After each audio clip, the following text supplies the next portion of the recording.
Hi everyone, Arnold here, santamuertemagic.com. Thank you so much for tuning in.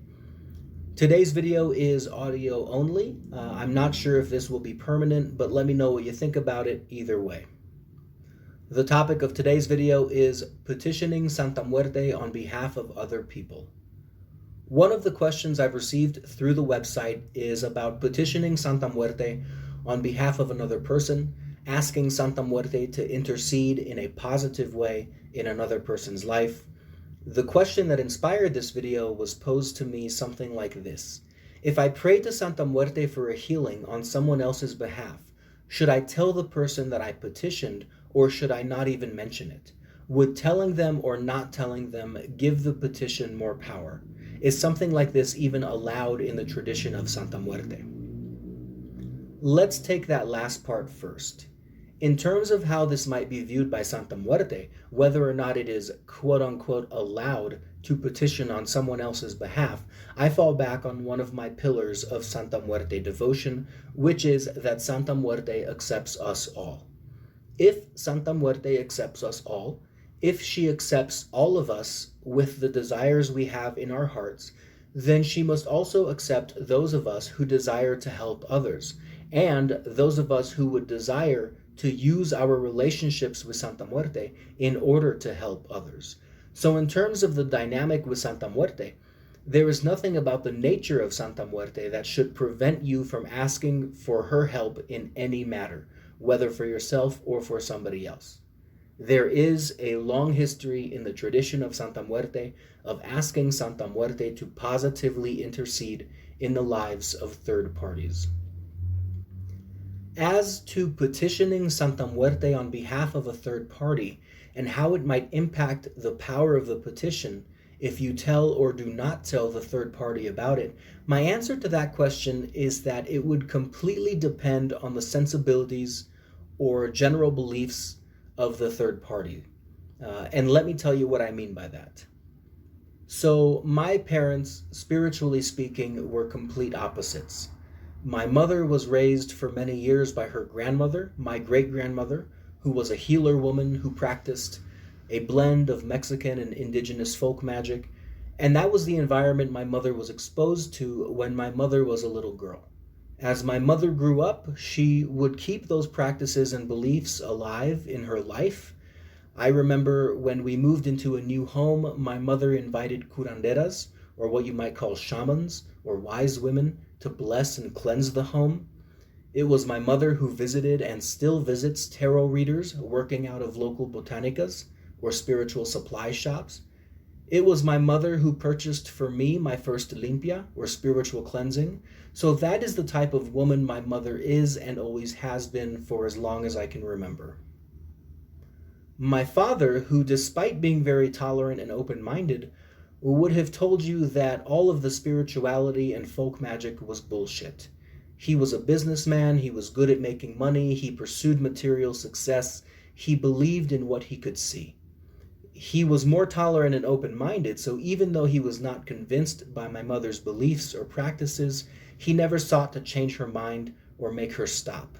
He never debated with her or argued with her about what she believed. He was a real live and let live kind of man. But to him, again, almost anything spiritual was bullshit. So those were my parents. A very spiritually open-minded mother and a very down-to-earth, non-spiritual father.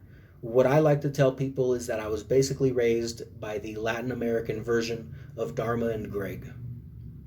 The reason I tell you that is because if I was going to petition Santa Muerte on behalf of someone spiritually open-minded, like my mother, I would probably say something about my going to Santa Muerte. I might tell someone like my mother about my plans to make a petition, or I might tell them that a petition had already been made, or I might even involve them in the process and ask them what kind of petition they would like for me to make on their behalf. And I would do those things because I know that that would be valuable to someone like my mother. Now, if I saw that someone like my father, more grounded and skeptical about spirituality, needed the help of a Santa Muerte petition made on their behalf, I might make the petition, but I probably would not tell them about it.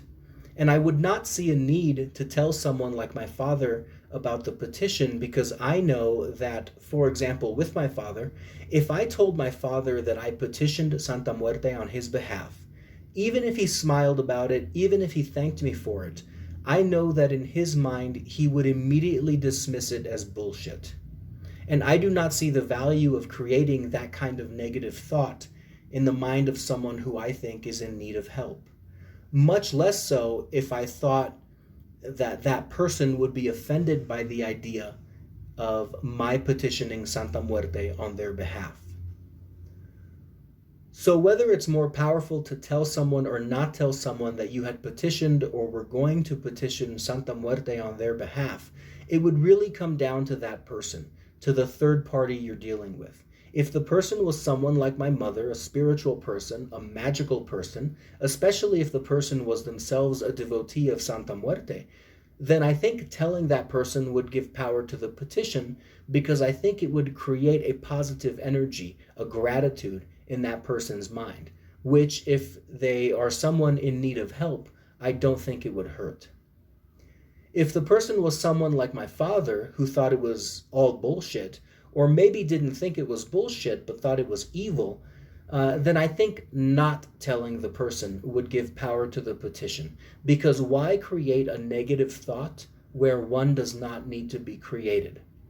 Especially in the mind of someone who you think is in need. So you can make your petition, but for someone like that, I would make it in silence. And if I was unsure about how a person might react, then I would err on the side of caution and also not say anything. I would make that petition in silence as well. And the last thing I'll say on this topic is to remember that petitions and prayers are great, but so is action. So before you even get to the step of petitioning Santa Muerte on behalf of another person, remember to allow the Santa Muerte to do what the Santa Muerte has the power to do, but also allow yourself to do what you have the power to do. If you have an ailing loved one in the hospital, then you can petition Santa Muerte for a healing energy, but you can also visit that person and spend time with them. If you can't do that, then offer to do favors for them, like watch their pets or pick up their mail or whatever.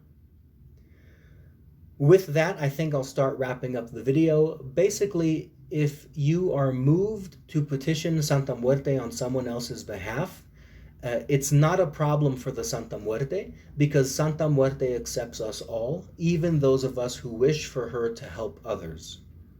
Whether or not telling someone about a petition we make on their behalf would make the petition more powerful or less powerful, I think it would depend on how the other person would perceive such news.